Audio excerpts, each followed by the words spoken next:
إياك نعبد وإياك نستعين اهدنا الصراط المستقيم صراط الذين أنعمت عليهم غير المغضوب عليهم ولا الضالين بسم الله الرحمن الرحيم صدق عليكم بسم الله الرحمن الرحيم ألف لام ميم ذلك الكتاب لا ريب فيه هدى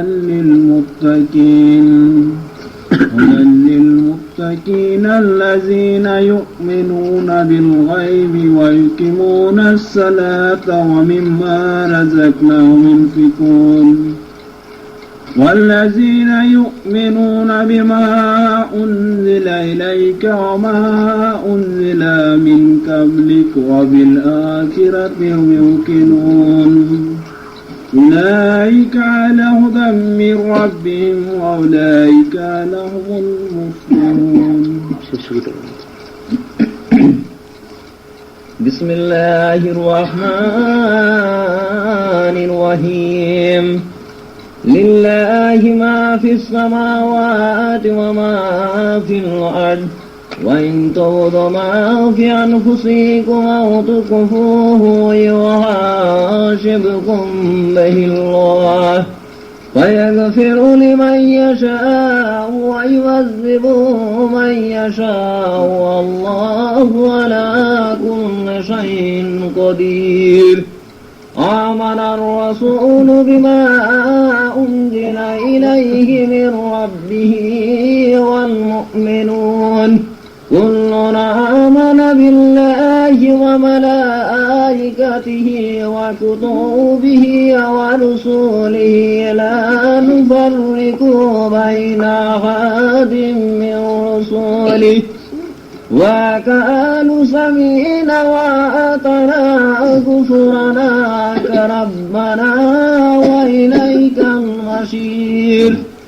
لا يكلف الله نفسا إلا وسعها لها ما كسبت وعليها ما اكتسبت ربنا لا تؤاخذنا إن نسينا أو أخطأنا ربنا ولا تحمل علينا إصرا كما حملته على الذين من قبلنا ربنا ولا تحملنا ما لا طاقة لنا به واعف عنا واغفر لنا وارحمنا أنت مولانا فانصرنا على القوم الكافرين.